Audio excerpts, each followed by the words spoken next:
What's up guys, it's Jordan here and stand back with another drum lesson. Today I'm going to be talking about hi-hat independence.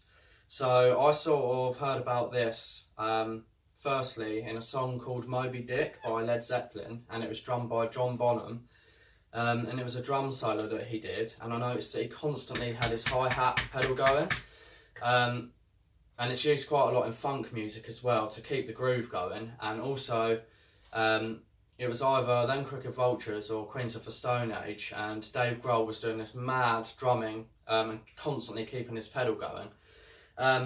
So before I sort of dived into this and learnt about it, if I was playing a standard rock beat like this, for example, this was how I would play it.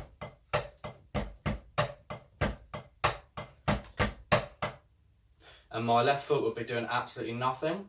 And obviously the whole point in being a drummer is being able to move each different, ligament at a different time. So I started looking into it and what I could do. So now if I was to play a rock beat, it would sound something like this.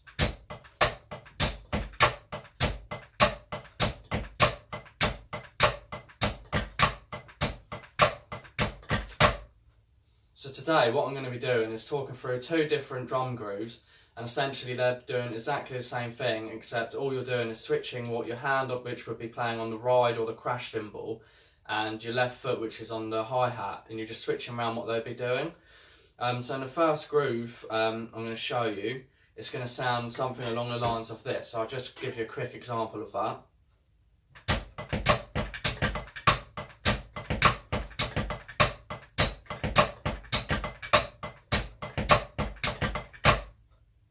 So in this one, your right hand, which will be playing on the ride or the crash, will be playing eighth notes. So 1 and 2 and 3 and 4 and 1 and 2 and 3 and 4 and then your hi-hat's going to be playing the quarter notes in between. So it will be playing on the 1, the 2, the 3 and 4. So 1 and 2 and 3 and 4 and 1 and 2 and 3 and 4 and 1 and 2 and 3 and 4 and 1 and 2 and 3 and 4 and.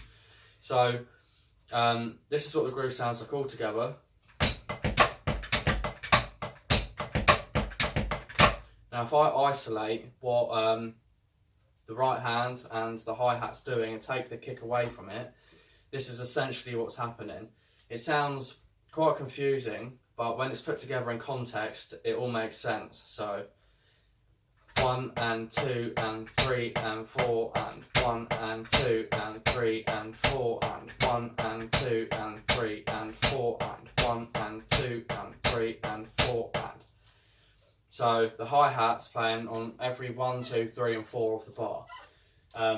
Now in the second groove, all you're going to be doing is switching around what's going on. So the hi-hat will now be doing the eighth notes, so 1 and 2 and 3 and 4 and 1 and 2 and 3 and 4 and then your hand's going to be doing the 1, the 2, the 3, the 4 in between. So 1 and 2 and 3 and 4 and 1 and 2 and 3 and 4 and 1 and 2 and 3 and 4 and 1 and 2 and 3 and 4 and. So if I play that groove, it sounds something like this.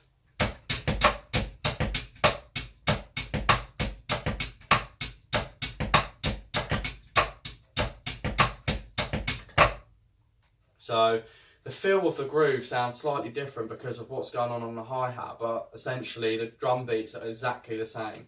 Now for a drummer, the last thing you want is to have your left foot on the hi-hat being absolutely stationary, because that's no good to anyone. So it's a really good tool for keeping yourself in time and when you're playing grooves around the kit.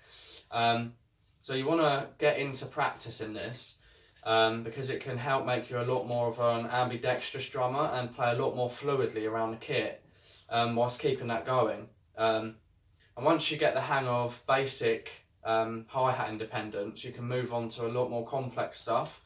Like I know there's a lot of Latin drum grooves out there which use the hi-hat, which do ostinatos, which I might actually go on to talk about at a later time. But for now, I just thought I'd touch up on hi-hat independence for you. So yeah, cheers guys.